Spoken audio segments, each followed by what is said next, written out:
The Flow API from Kotlin's coroutine library is easy to get started with, as we've already seen in previous videos. We can use what we know from the collection and sequence APIs to give us a head start.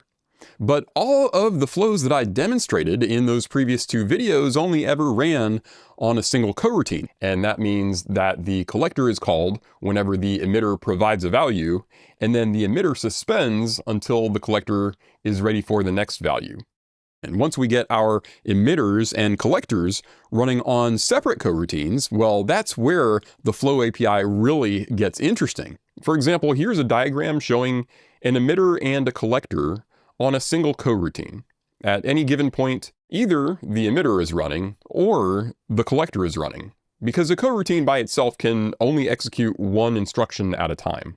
Now consider what would happen if the emitter and the collector were to run on separate coroutines. In that case, they could run concurrently with one another and could potentially process the same number of elements even more quickly. So how can we get our flows to run on multiple coroutines like this? Well, we might expect that we could just launch a coroutine to emit values like this. Here I've called the launch coroutine builder inside of the flow builder. And as you can see, this compiles just fine, but when we go to run it, we're going to get an illegal state exception that's going to tell us that the flow invariant is violated. And similarly, we can't just emit values from on another dispatcher by using with context like this. When we run this, we'll see a similar error message again. And once again, we've got this flow invariant is violated message. In fact, we can't change the context elements in any way. So for example, coroutine name is a context element that just lets us assign a name to a coroutine for debugging purposes. It doesn't affect the functionality of a coroutine itself, but even if we were to change that, then when we run this, we'll still get the same error message. So what is this all about? Here's roughly the same code, but in this version, I've assigned the flow to a variable named sports. And then down here, the collect function is wrapped in with context, which sets the context there to use dispatchers.default. When we look at this code, we certainly expect the collector to run on dispatchers.default. However, imagine what would happen if we were allowed to change the context up here.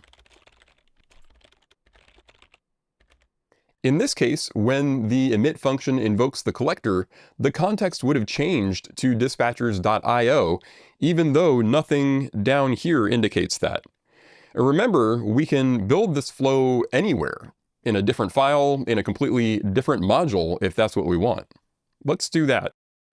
Now I've moved the flow builder off to a different file, and when we look at this, we really wouldn't expect the collector to switch over to dispatchers.io here, especially since we explicitly stated that we want the collector to run on dispatcher's default right here. Well, thankfully, the Flow API prevents this kind of confusion by imposing invariants that preserve the expected context when we call the emit function. In other words, the Flow API won't allow us to change the context around a call to emit like I've got here. So let's remove this. By enforcing that rule, the context will be predictable in our collector. We can just look at the collector code and see that it's going to run on dispatchers.default. This characteristic of the Flow API is known as context preservation. The emitter is not allowed to change the context of its collectors. Now remember, intermediate operators of a flow act as both a collector of an upstream flow and an emitter of the downstream flow. So an easier way to remember the rule is simply that things upstream can't change the context of things downstream. However, there is one operator that allows us to change not the downstream context, but the upstream context. To change the upstream context, we can use an operator function named flowOn. To use flowOn, just insert it into your flow operator chain and pass it the context elements that you want. And those context elements will be applied to the flow upstream from where the operator is. Earlier, I mentioned a context element called coroutine name, and I'm using that here to give the coroutine a different name at different points during the flow. And because of the flowOn operator function here, the coroutine will have the name of George when it's running code upstream from here, but downstream from here, it'll be the context of the collector, so its name is going to be Dennis.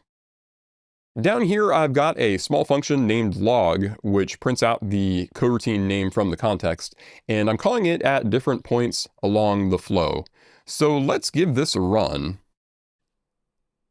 And when we print out the context at each of these steps, we can see that indeed the coroutine name is set to George inside the flow builder and the first on each lambda.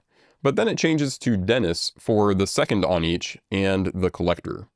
So again, the flowOn function changes the context upstream, but it doesn't affect the context downstream, and that's because of the property of context preservation. Now, instead of just printing out the coroutine name, let's print out the entire context. And when we run this, we'll still see that the name changes, but let's look at the job object, which is this one, and the dispatcher, which is this one, and you can see that they stay the same the entire time. So in other words, all of this is running on a single coroutine. We just give that single coroutine a different name at different points during the flow. So how can we use the flowOn operator to put the emitter on a different coroutine from the collector? Well, to do that, just pass it a dispatcher that's different from the one that's already in context. For example, instead of passing coroutine name elements to flowOn and run blocking, let's pass dispatchers.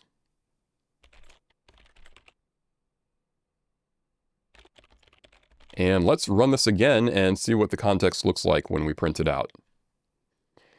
Now, the first thing you probably noticed was that the order of these log messages has changed.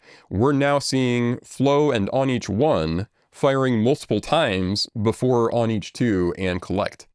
We can also see the reason for that. The former have a job named producer coroutine, and the latter have a job named scope coroutine. As expected, we can see the difference in dispatchers as well. So by using flowOn with different dispatchers, we've managed to split the processing of this flow over two different coroutines. Now, if these two dispatchers were the same, so if we were to make them both default, for example, then when we run this again, we'll see the order of the log messages returns to what it was previously, with each sport being fully processed before moving on to the next one. And that's because it's running all of these on a single coroutine instance again. And as you can see, the job is the same all the way down. So flowOn detects when we're changing the dispatcher to something different. And when that happens, it splits the flow into separate coroutines. Now, when we run a flow on multiple coroutines like this, we suddenly have to consider timing issues that we didn't have to deal with before. With a single coroutine, the emitter has to wait for the collector to complete its work before providing the next value. After all, a single coroutine can only execute one instruction at a time. But when we have two coroutines, well, now the emitter and collector can both run concurrently. So what happens if the emitter produces a value faster than the collector can receive? Well, as it turns out, the Flow API gives us several ways that we can deal with that situation. And that's what we're going to look at in the next video. Now, if you really want to nail down your understanding of coroutines and flows, I've got a course over 9 hours worth of videos plus exercises and solutions that's carefully crafted to ease you into a solid mental model of coroutines so that you can finally start writing concurrent code with confidence. I've left a link in the description of this video, so check it out and see if it'd be a good fit for you. And in case you do decide to join the course, I've also left a promo code below, which is valid through the end of this month, so the end of April 2026. In the meantime, I've got a lot more videos lined up for you, and I can't wait to get to them. Be sure to subscribe to this channel so you don't miss them. Thanks so much for watching today, and I'll see you next time.